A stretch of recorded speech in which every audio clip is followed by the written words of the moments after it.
じじゃ、不気味度魅力じゃ。雨季だよ。さきですわ。式の雨季と先も一緒なのでよろしくな。弥勒様、今日は何のゲーム？2025年最初の動画は恒例の買って移植作品の紹介じゃ。今回紹介するのはメガドライブ版のスプラッターハウスじゃ。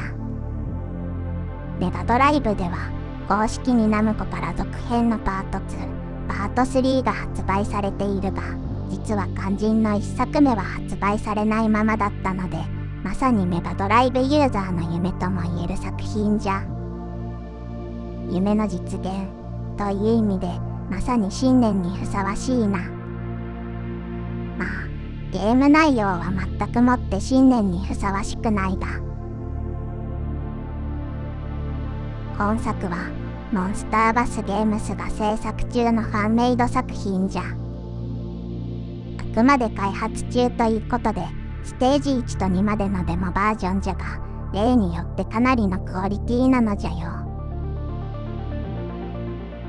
ちなみに今回もポリメガのパッチ機能を使用する。ポリメガは外部のロムデータは使用できないので、ロムデータを ITS パッチに変換することでパッチデータとして利用できるようにする。詳細は R タイプの動画で説明しているので、詳しく知りたい方は見ていただければ幸いじゃ。作成したパッチデータはポリメガ内のストレージに保存済みなので、早速起動してみるのじゃ。今回はせっかくなのでスプラッターハウスパート2のパッチデータとして作成したのじゃ。話はそれるが、このパート2、パート3というナンバリングは13日の金曜日シリーズとかと同様で、ホラー映画リスペクトが感じられて、さすがナムコ分かっているなという感じなのじゃよ。スプラッターハウスパート2の起動メニューの一番下にあるパッチ選択を選び、保存したパッチを選択してセットする。あとは通常と同じく起動するだけじゃ。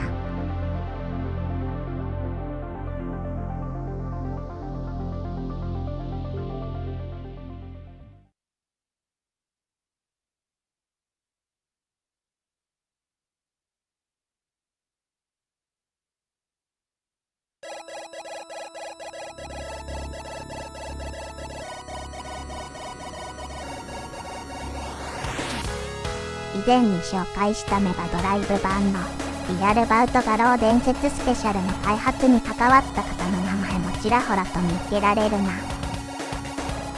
2024年のハロウィンの時に配布されたデモ版ということじゃな。勝手に販売するなという警告と、開発中なので今後もいろいろと変更されるという注意書きじゃ。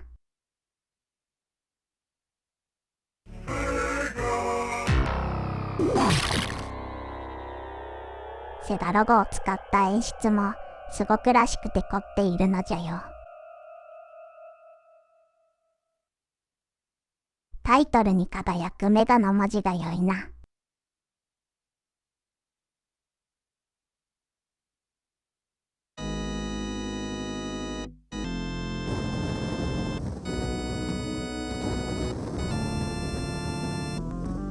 PC エンジン版ではカットされたオープニングのデモもしっかり再現されているのが素晴らしい。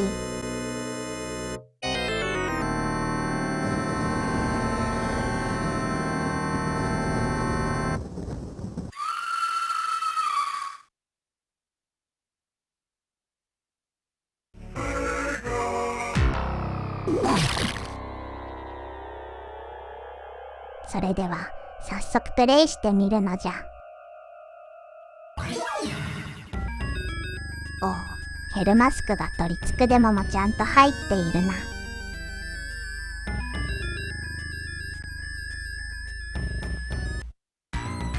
メガドライブだとハードの特性上、イトッとした感じの色合いになりがちなのに、このグラフィックは素晴らしい。そしてとりあえずスライディングの練習じゃ。説明書には方向キー下と書いてあるんじゃが、実は斜め下でないと発動しないのが有名じゃな。このスライディングがなかなか思うように出せないんじゃよね。中の推理が完璧じゃな。やはりスプラッターハウスはこれじゃよ。敵のボイスもしっかり入っているし、何よりサウンドもオリジナルよりさらに厚みが増しているようですごいのじゃ。敵の出現パターンは微妙に違っている気がするな。余計なところでスライディングだ。本作は1988年にナムコよりアーケードゲームとしてリリースされた。ナムコといえばバックマンやゼビウスなどコミカル、かわいい、未来的なゲームが多い中で、ホラー映画的な表現やダークな世界観に力を入れた本作は珍しい。しかしそのこだわりの演出やアクションゲームとしての完成度は高く評価され、今でも人気の作品じゃ。源平と馬伝とかもあるし、ナムコの懐の広さじゃな。さて、ステージ1のボスじゃ。オリジナルそのままじゃな。ほぼ同じ攻略方法が使えるのじゃ。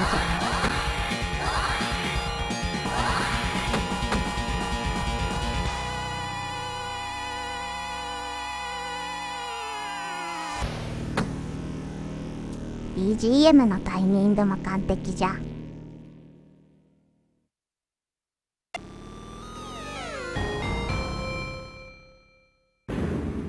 そしてちゃんとステージ間のデモもあるのが素晴らしい。続いてはステージ2じゃ。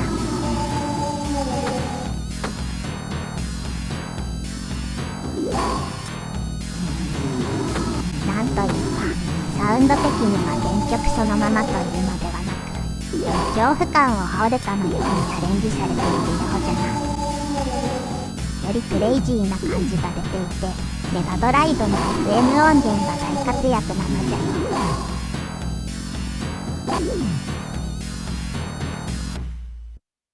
ここからは地下水道じゃな。この角材で攻撃した時の壁にべちゃっとなる表現もよくできているな。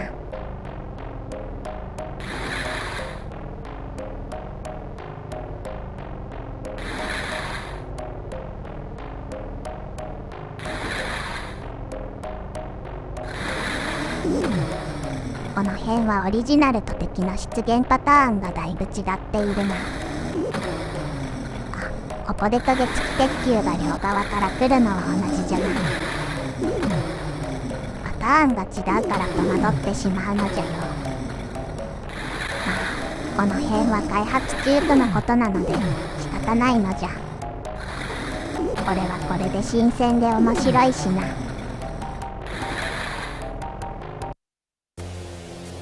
ステージ2のボス、ポルターガイストじゃ。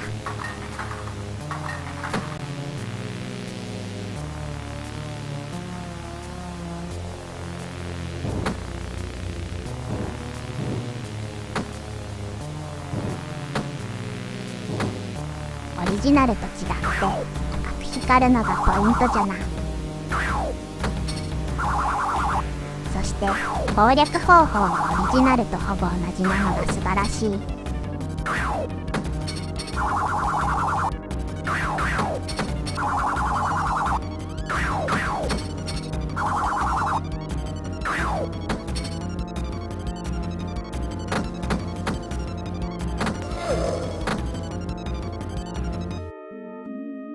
おっと、最後はちゃんとシャンデリアを避けないとな。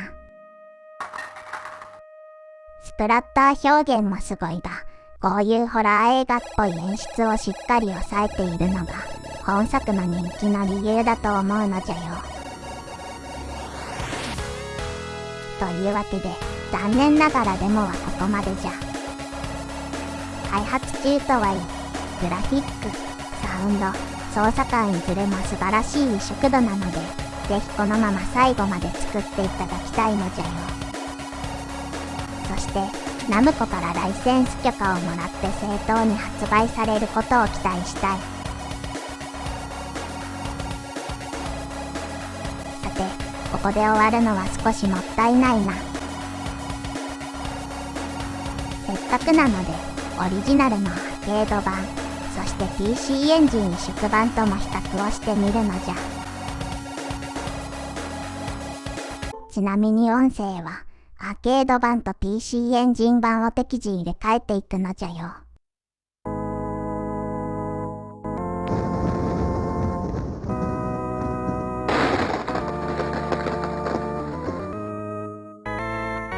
ープニングはメガドライブ版の再現度の高さが際立つな。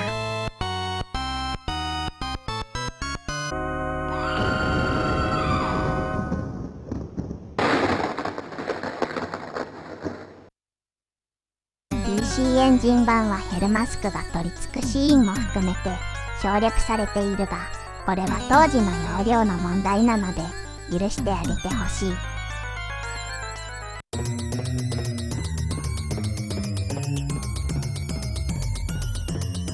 こうして並べてみるとメガドライブ版の枠の色はだいぶ違うのがよくわかるな。 PC エンジンは容量の関係もあり、背景がかなりシンプルじゃ。あと永久パターン防止のためにオリジナルでは背後からダメージを受ける闇が迫ってくるのじゃが、 PC エンジン、メガドライブ版ともにカットされている。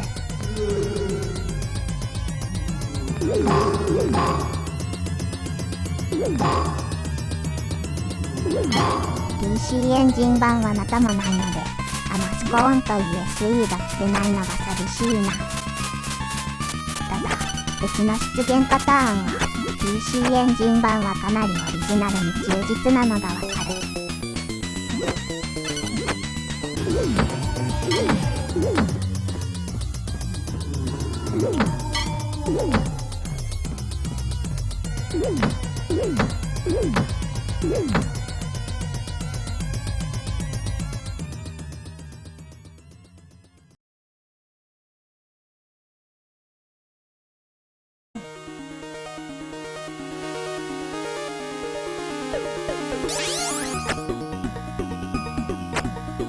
ステージ1のボスは PC エンジン版は手前のオブジェクトがタイプされている。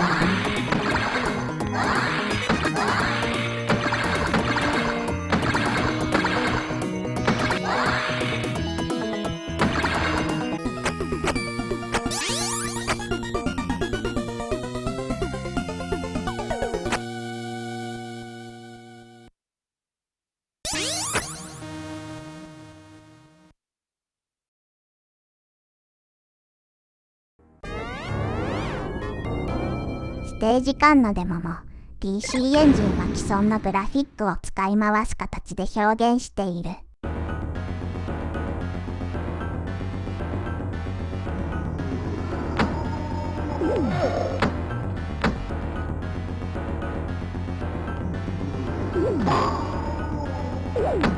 こうして比べてしまうとどうしても PC エンジン版が見劣りしてしまうが、容量の制限が厳しかったことが大きく、決して性能の問題ではないのじゃよ。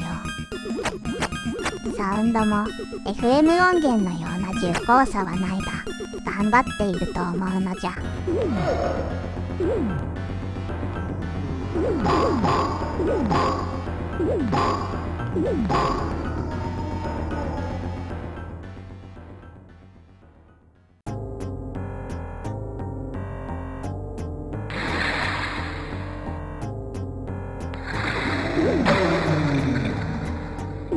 地下水道、PC エンジン版のグラフィックもかなり再現度が高いな。水滴の表現こそカットされているものの、あとは納得の異色度なのじゃ。敵やトラットの出現パターンもほぼ同じなのにも注目じゃ。これを見るとレッドライブ版はまだ開発中という感じじゃな。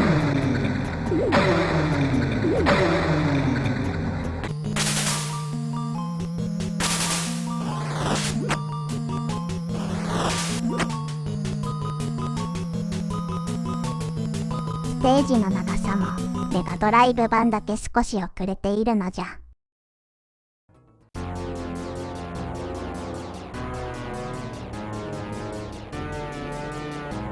ステージ2のボスは PC エンジン版もかなり再現度が高いな。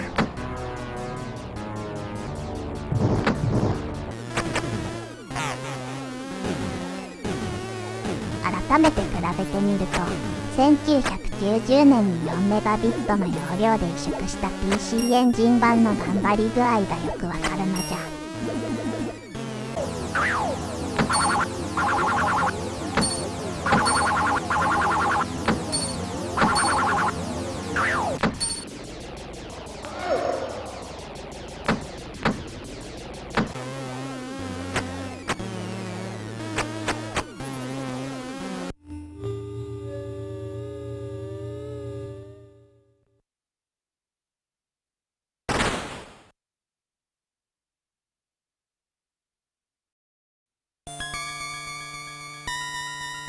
ステージ2までなので比較はこれで終了じゃ。メガドライブというフォーマットの可能性を感じさせてくれるデモだったのじゃよ。これがもし完成したらメガドライブでスプラッターハウスのナンバリング3部作が遊べるようになるわけで、まさに胸熱じゃな。